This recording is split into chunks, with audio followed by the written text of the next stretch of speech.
संसद में हाल में पारित हुए वक्फ अमेंडमेंट बिल को लेकर जिस तेजी और जिस पैमाने पर पश्चिम बंगाल में असंतोष और हिंसा भड़की, वैसा और कहीं नहीं हुआ। राज्य में मुस्लिम बहुल मुर्शिदाबाद और मालदा जिलों के अलावा दक्षिण 24 परगना के भांगोर में ये आग ज्यादा तेजी से फैली और राज्य में सांप्रदायिक दरारें एक बार फिर गहराई से उजागर होती नजर आई। क्या 2026 में होने वाले विधानसभा चुनावों के लिए बीजेपी और टीएमसी दोनों ही आस्था के जरिए वोट साधना चाहते हैं, और क्या पश्चिम बंगाल में धार्मिक रुख ले चुकी चुनावी लड़ाई किसी अनहोनी का संकेत दे रही है? समझेंगे इंडिया टुडे मैगजीन में छपी अर्कमय दत्ता मजूमदार की इस रिपोर्ट के जरिए।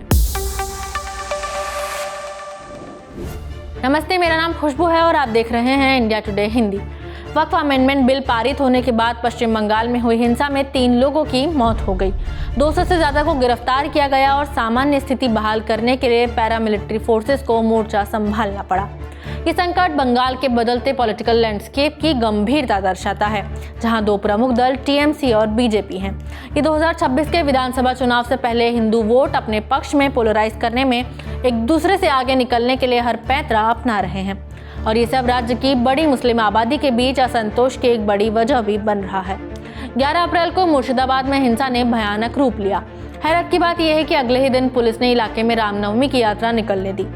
इधर मुख्यमंत्री ममता बनर्जी ने बंगाल में अमेंडमेंट वक्फ लॉ लागू करने से साफ तौर पर इनकार कर दिया है। उन्होंने 14 अप्रैल को कोलकाता में लोगों से शांति बनाए रखने की अपील करते हुए कहा, धर्म का मतलब भक्ति, स्नेह, मानवता, शांति, संस्कृति, सद्भाव और एकता है। ये लड़ाई क्यों? दंगे, युद्ध या अशांति क्यों? अब इस हिंसा के बाद बीजेपी दावा कर रही है कि हिंदुओं का पलायन हुआ। वहीं बीजेपी पर आरोप है कि उसने सांप्रदायिकता का नैरेटिव गढ़ने के लिए लोगों के पलायन की साजिश रची है।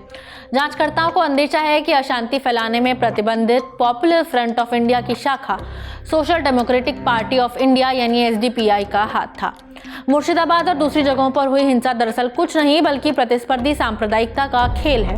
वो खेल जो 2026 में होने वाले चुनावी मुकाबले की तैयारी के लिए टीएमसी और बीजेपी खेल रहे हैं।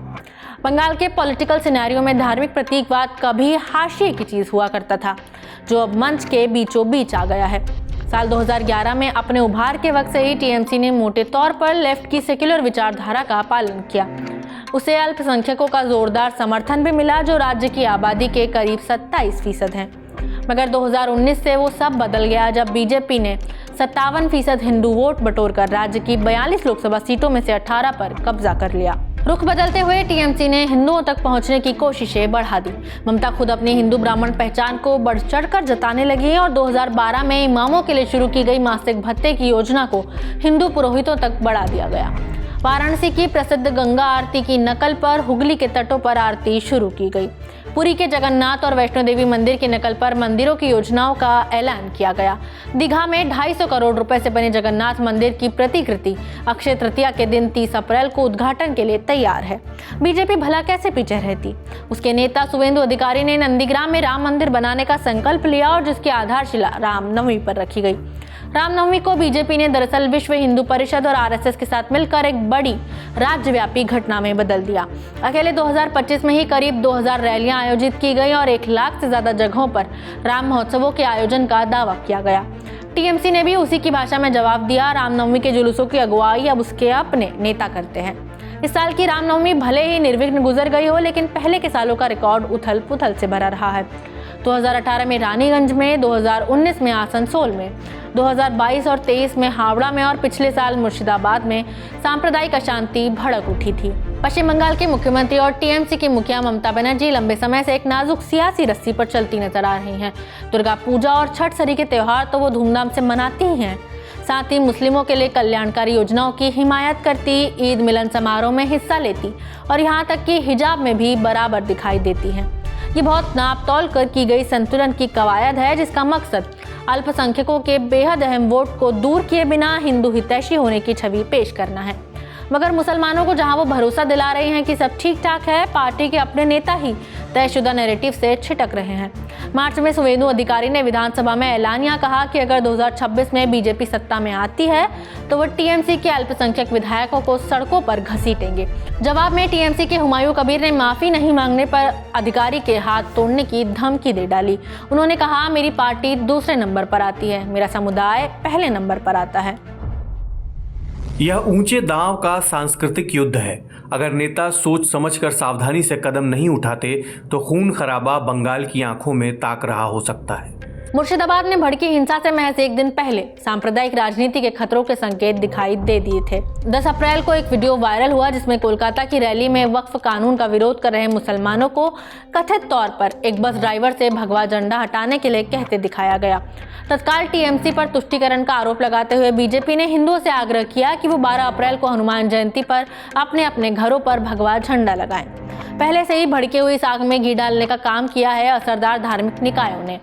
हुगली स्थित फुरफुरा शरीफ के प्रमुख मौलवी पीरजादा तोहा सिद्दीकी ने हाल में मंदिर परियोजना को संतुलित करने के लिए दीघा में मस्जिद के निर्माण की अपील की।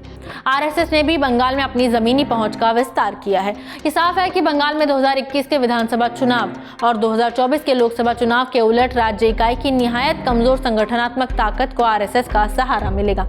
एनालिस्ट का कहना है कि 2024 में 38.73% वोट हिस्सेदारी से उत्साहित बीजेपी 2026 में 7 से 8% वोटों का रुख बदलने का लक्ष्य लेकर चल रही है। लेकिन धार्मिक राजनीति के इस कान फोड़ू शोर में आम आदमी के रोजमर्रा के सरोकार डूब जाते हैं।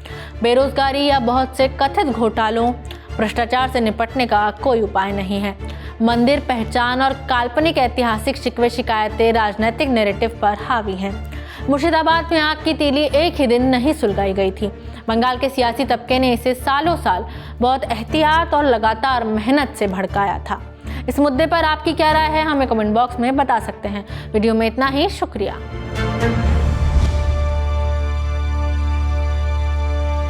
इसी तरह की तसल्ली से भरी हुई एक्सक्लूसिव रिपोर्ट्स देखने के लिए सब्सक्राइब करें इंडिया टुडे हिंदी का यूट्यूब चैनल और बेल आइकन जरूर प्रेस करें ताकि वीडियो अपलोड होते ही आपको खबर हो जाए।